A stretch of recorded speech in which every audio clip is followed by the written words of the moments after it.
쉬셨어요? 짧은 시간. 모처럼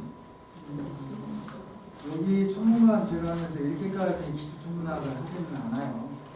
그냥 이제 초등학생 이제 할 수도 없는 거고, 중학생도 여기까지는 못 자라고, 고등학생 정도 돼야 이런 얘기를 할 수가 있는 거니까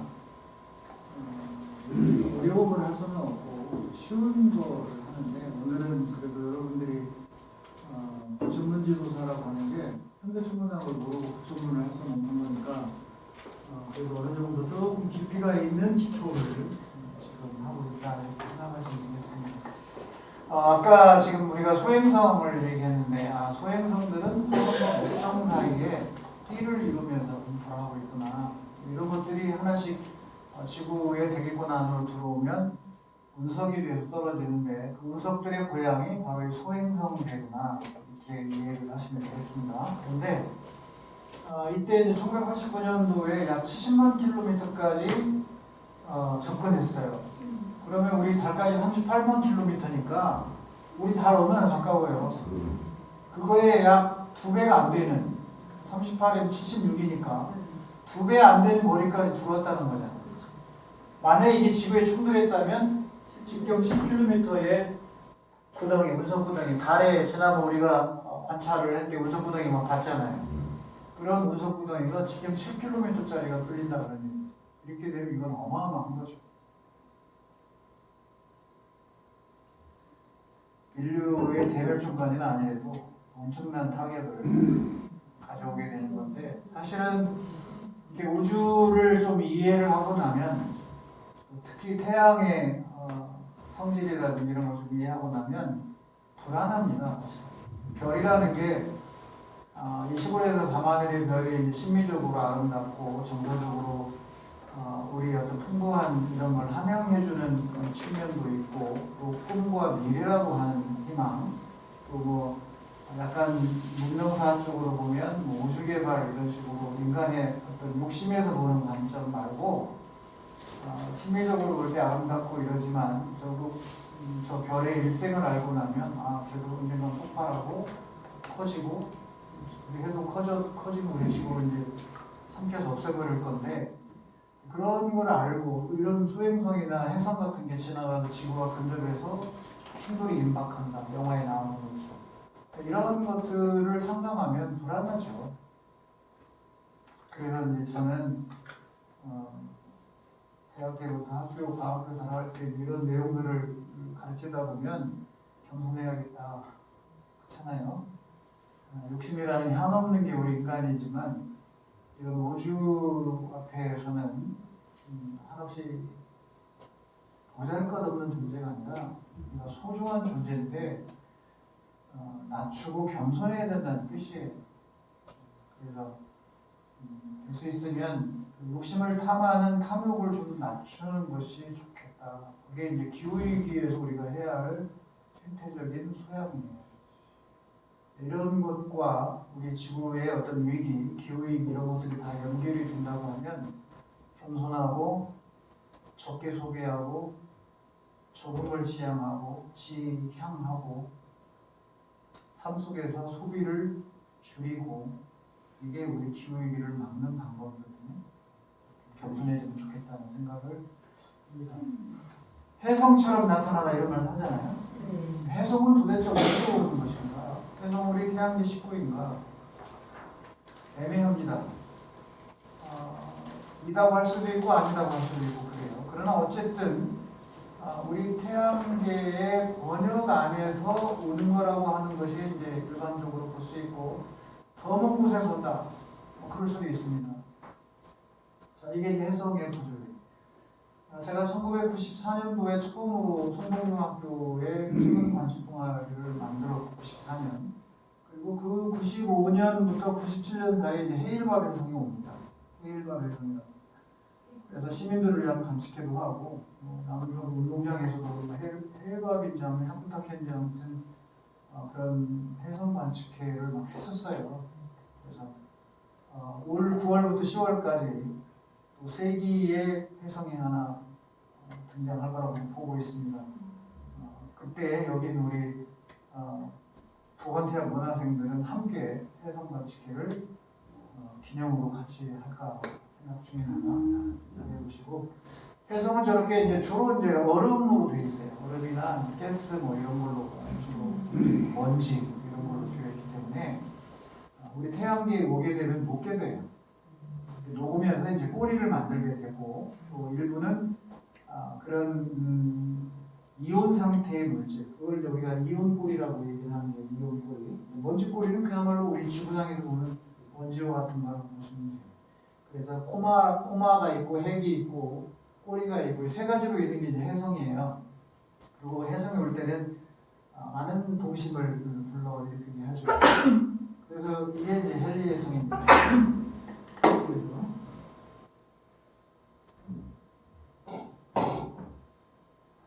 여기 이제 삼국사기하고 삼국유사록은 기상천문 지진기록에 관한 별도 이 책을 좀 어렵게 구했는데 그리고 이제 우리나라 조선시대 천문대 관상감이 기록한 17세기의 방안들이에요. 1600년대. 1600년대니까 숙종 때부터 뭐 이때 때인데 여기에 보면 해성이 왔다 가는 기록들을 많이 이제 남깁니다. 자, 여기 보일까요? 해성 보이죠?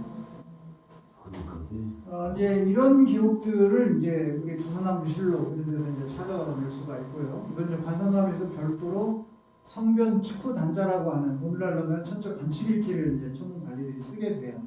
그래서 여기 보면 제가 한 번은 꺼냈지만 부사 그다음에 여기에 이제 관상감 판관 이런 식으로 해서 천문학자들이 이제 이름이 이제 등장해요. 그래서 여기 보면 성변 축후 단자 해가지고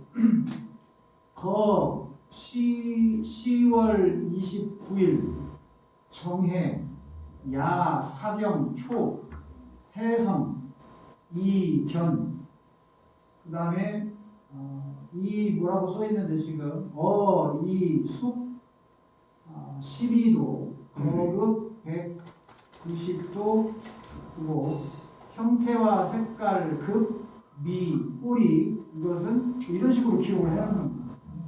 나중에 이제 저랑 고천문 기록 해석할 때 이제 미국 만일에도 삼국사기 기록이나 천문지 고려사 천문지나 중앙 기록에 나온 기록을 가지고 해볼 거예요. 해보면 이 헨리해성이 왔을 때 우리 조선의 천문학자들이 기록을 했어요.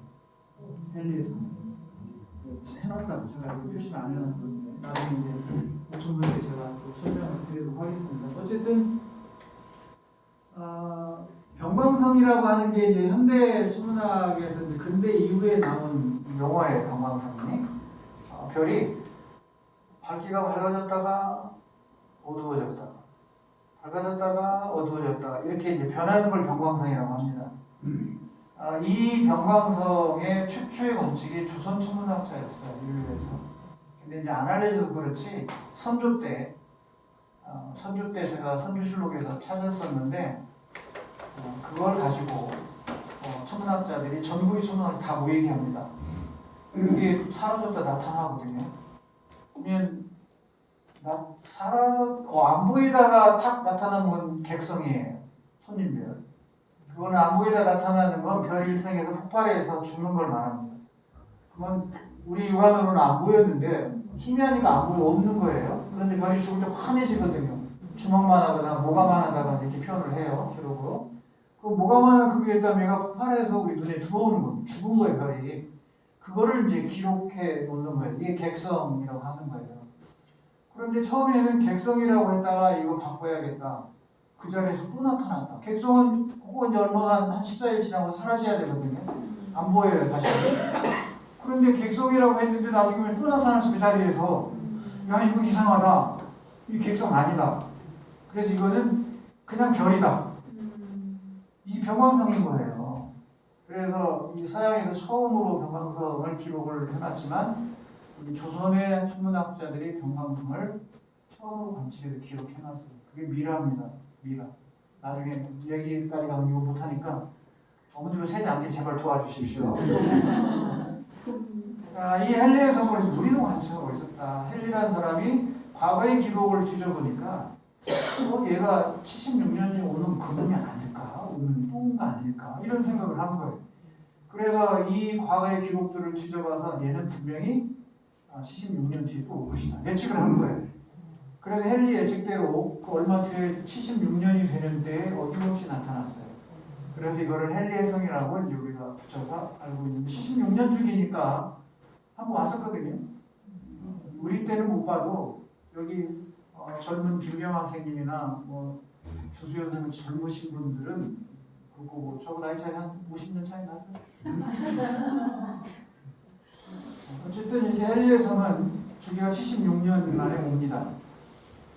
자, 그 다음에 여기 헤일바합은 이 녀석은 안 올 거예요.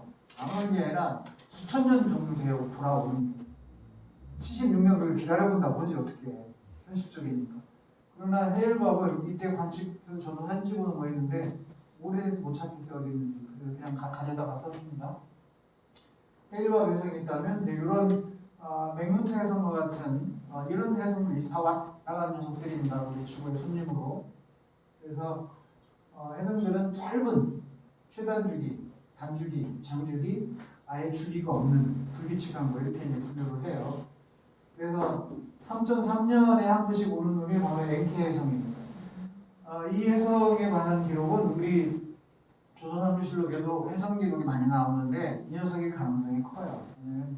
3년마다 한 번씩 오는 거니까 조선 천문학자들이 해성이 왔다 이렇게 관측해서 나타내면 얘가 빈도가 크죠. 3.3년에 한 번씩 오니까요. 그 다음에 이제 아까 얘기한 헨리해성이나 템페일 터틀 이런 해성은 33년, 76년 만에 오니까 이런 것들은 이제 단주기 해성이라고 합니다. 비록 주기가 짧은 거죠. 그 다음에 헤일바합 해성이나 야쿠타케는 일본인이 처음으로 관측을 해서 저도 이거 관측했던 기억이 나요. 그래서 얘들은 다시는 못 봅니다. 그냥 수천 년, 수만 년 주기로 돌아오는 거기 때문에 안 된다.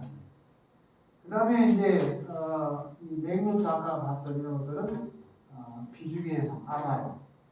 영원히 안 와. 늦게라도 오는 게 아니라 영원히 안 오면 가버리는 이런 해성도 겁니다.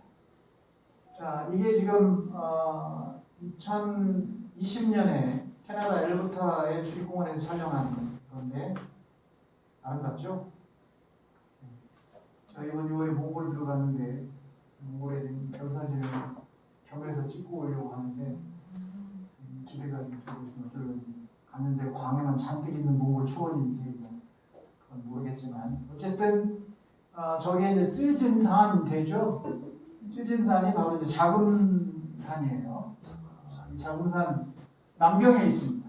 남경에 자금산 천문대가 있고 북경에 고관섬대가 있고 고관섬대는 제가 2009년도에 가서 장영실의 양부일구를 연구하면서 장영실이 모본으로 삼았다고 하는 원나라 곽수경이 만든 앙이라고 하는 모형을 제가 북경 고관섬대를 찾고 싶어서 다 뒤졌어요.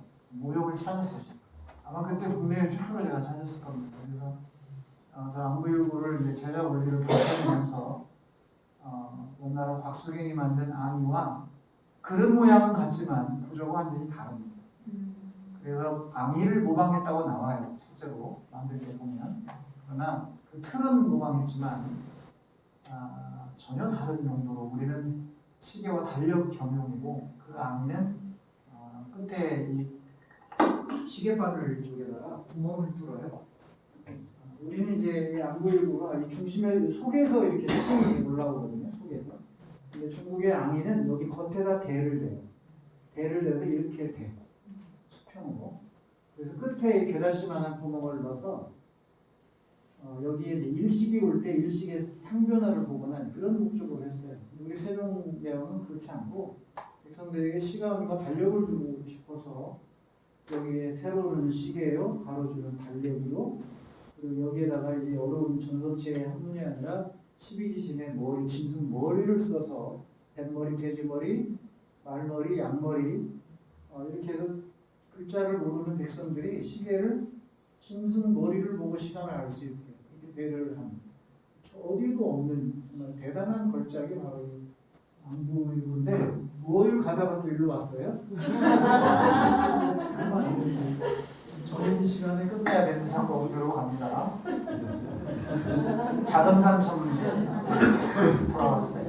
그런데 세종이 1418년 즉위하고 1420년에 2년 만에 첨성대를 치라고 명령을 해요. 그래서 이제 일관 그 천문학자들을 이제 불러모으고 1421년에 천문학자 셋과 그 다음에 장영실이라고 하는 엔지니어를 비밀리에 명나라 사신하는 사신단에 끼워 넣어서 가서 홍천이라는 목표경을 보고 겨냥하라고 해. 한자로는 겨냥, 볼견자 모양난. 겨냥해서 도식을 그려오니라라고 얘기를 합니다. 그때 1421년에 들어가요. 그런데 1421년에 명나라가 남경에서 북경으로 천도할 때입니다. 그래서 장영실이 간 천문대는 북경에 있는 고관성대가 아닐 확률이 크고요.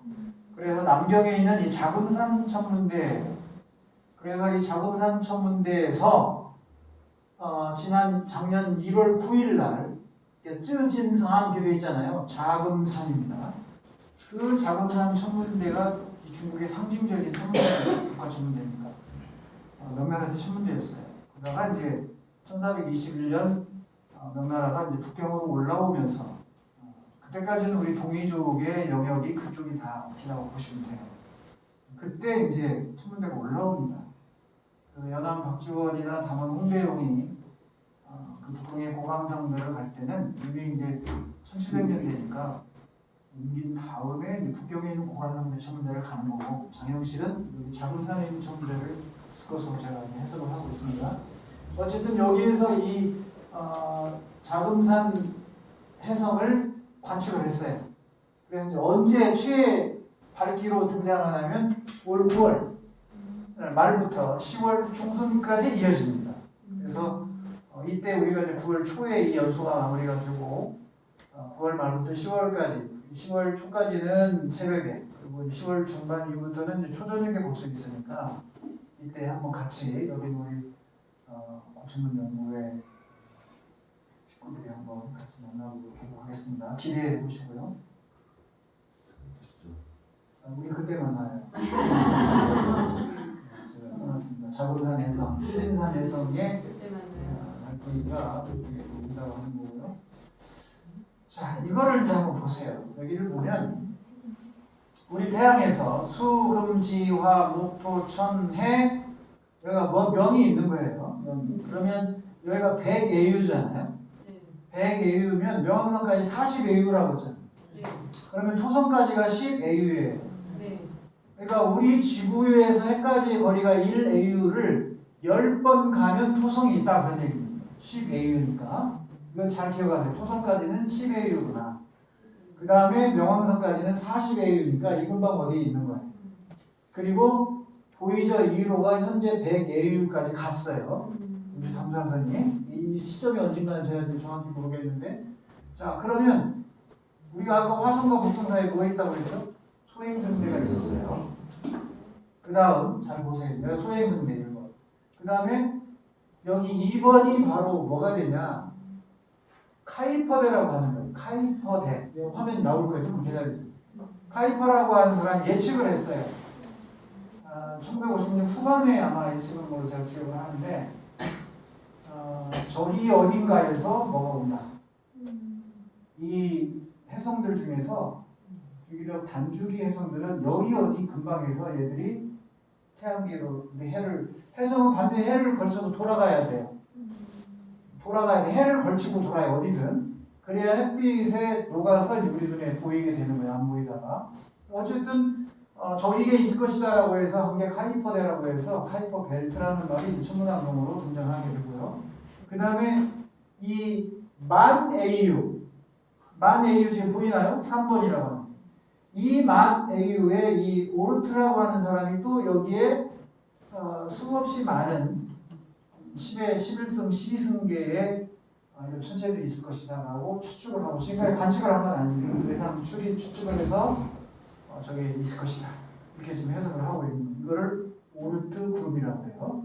오르트 클라우드라고 표현을 합니다. 자, 그러면 최초로 별까지 거리가 이 4번이에요. 자, 다 같이 한번 해봐요. 알파 센타우리. 알파 센타우리. 나중에 별자리 중에서 알파 센타우리라는 별자리를 찾을 거예요. 남반구에 있는 별자리, 북반구에 잘 본 적이 없기 때문에. 그러면 저 알파 센타우리라는 별자리, 예를 들어서 여기에 있는 목동자리에 어떤 별을 아크투루스라고 한다고 했잖아요. 이게 목동별이에요. 우리별로는 대각성. 써놨죠. 대각성. 우리 거 먼저. 목동자리 아크투루스 서양 그다음. 그래서 목동별. 자, 그럼 이제 천여자리는 여기 지금 천여자리인데 이렇게 그 천여자리에 어떤 별이 여기에 있어요. 이게 각수예요. 각수. 천여자리의 스피커. 그럼 이제 저 천상유사 분야지도에서 나중에 저걸 저한테 배우면 각수 대각선 다 찾을 수 있어요. 그래서 이 1등별이 스피커이듯이 저 알파 센타우리라고 하는 별자리의 1등별까지가 우리 지구에서 처음 만나는 가장 가까운 별이에요. 이해됐나요? 그 별까지 거리 4번이 뭐냐? 4.3 광년이에요. 약 4.3 광년. 이게 아까 뭐라고 그랬어요? 연주 시차가 1초가 될 때를 우리가 1파세크라고 했잖아요. 네. 어려워도 그냥 듣기만 해요. 네. 연주 시차가 1초가 되는 해에서 별까지의 거리가 1파세크인데 네. 그러면 이 벌은 1파세크가 되느냐? 안 된다. 0.76파세크예요. 여기에서 0.76초를 그어. 그래서 지구, 해 0.76초 이 각이 이 거리를 뭐라고요? 4.3 광년이라고 합니다. 1초 때는 이제 1파세크지만 여기 처음으로 별이 나타나는 거 이제. 그러니까 여러분 어때요? 우리 태양계가 어디까지냐 명확하지 않아요. 그러나 어쨌든 이 O2 그룹도 들어갈 수 있어요. 만 AU까지. 그러나 쉽게 얘기하면 이제 명확하까지 이렇게 하면 빨리 와닿겠지만 그러지 않다. 왜냐하면 여기에 소행성대가 있다면 여기는 카이버 벨트가 있고 여기는 오트 클라우드가 있어요. 오트 클라우드가. 그리고 나서 최초로 별이 임하면 이제 우리 별이 아니잖아요. 태양계가 아니지 이제부터. 너무 별계니까. 여기는 분명히 태양계가 아니에요.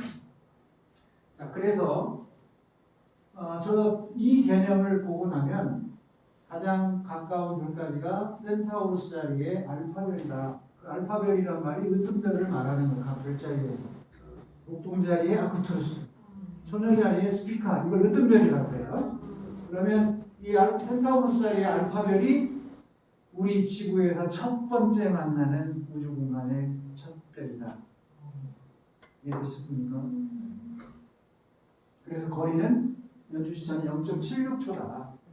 그래서 이 0.76초라는 각이 나오면요, 이걸 거리로 이제 계산할 수 있어요. 그래서 어느 별까지의 거리는 써봐요. 어느 별까지의 거리는 연주 시차분의 1. 공식이에요. 어느 별까지의 거리는 연주 시차분의 1. 연주 시차가 밑에 분모, 1이 분자. 그러면 그 연주 시차에다 0.76을 넣어봐요. 연주 시차에다가 0.76분의 1이 되잖아요. 그래서 이걸 계산하면 1.3이 나와요. 그래서 가장 가까운 별까지는 1.3파세크다. 지금 이제 고등학교 2 지구과학 시간에 배우는 거니까 여러분들은 몰라도 됩니다. 어쨌든 가장 가까운 별까지 이 정도 된다는 거예요. 그래서 광년으로 나타나면 4.3광년이다. 만약에 파세크로 나타난다면 1.3파세크요. 광년으로 나타낸다면 4.3 광년이요. 그 4.3 광년을 킬로미터로 나타내면 약 41조 킬로미터다. 자, 그럼 앞에서 우리가 뭐 배웠어요? 빛이 1년간 간 거리는 약 9조 5천억 킬로미터라는 것을 우리가 배운 바 있습니다. 그러니까 빛이 1년간 9조 5천억 킬로미터를 가니까 40조를 가야 되니까 4.3년을 가야 된다. 그런 얘기예요. 자, 이제 오늘 핵심은 최초 별까지 이렇구나. 감사하죠. 자, 그래서 우주 사이의 별 사이의 공간은 아주 멀다. 빛으로 샀던 3년을 가야 처음으로 별을 만날 수 있다. 물음표 쳐놨잖아요. 그래서 여러분들이 외계 생명체가 지구로 들락날락하는 이런 SF 공상과학 영화 같은 건 현실적으로 불가능하다.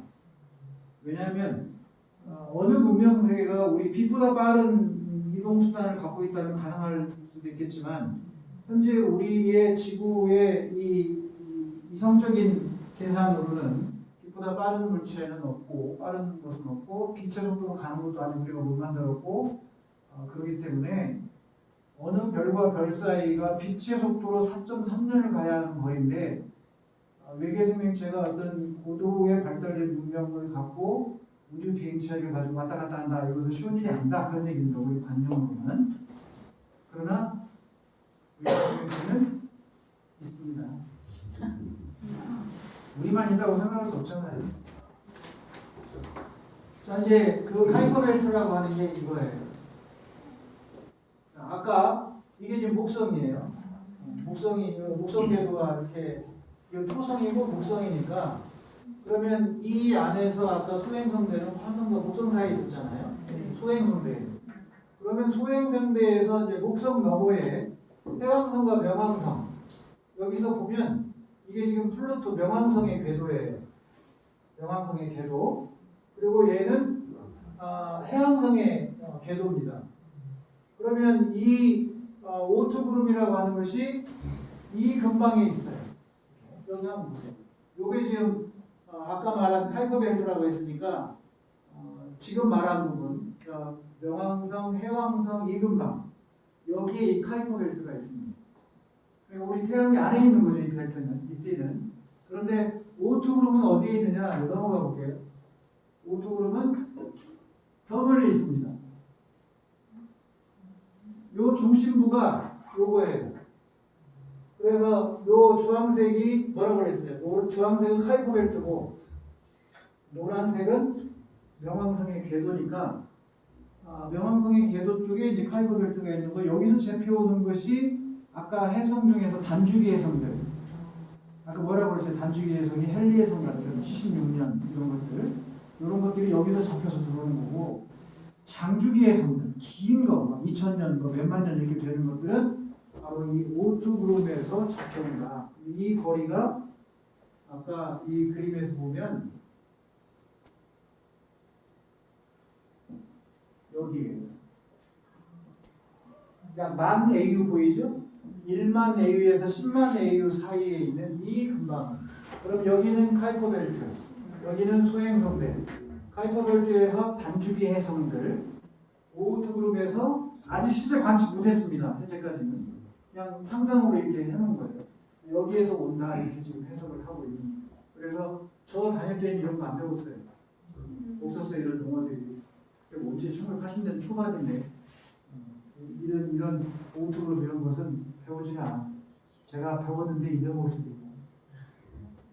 자 그렇게 해서 지금 우리가 태양계가 얼마까지고 그리고 최초의 별까지가 상대적으로 거리가 얼마가 되고 그리고 우리 태양계 안에는 소행성대, 카이퍼벨트대, 오트그룹이라고 하는 이런 작은 천체들이 모여있는 띠가 있다.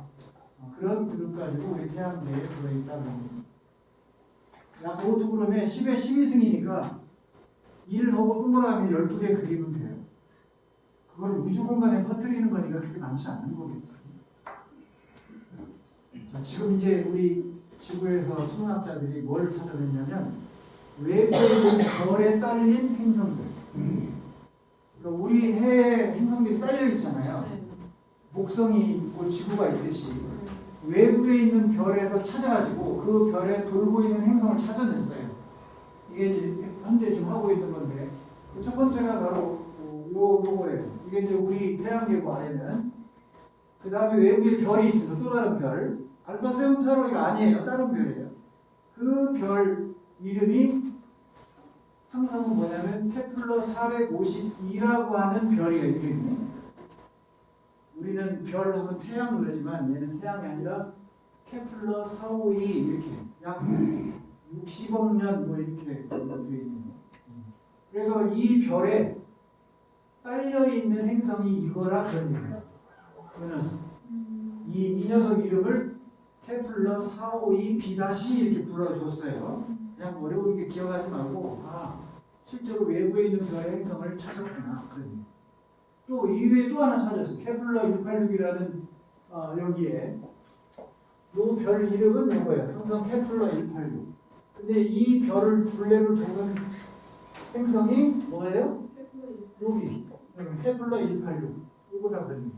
그러니까 제 얘기는 뭐냐면 왜 이 얘기를 하냐면 우리 태양이 8개의 행성을 거느리고 있으면서 그 중에 적당한 거리에 적당한 온도에 산소와 물이 존재하는 행성에서 생명이 존재하지 않습니다.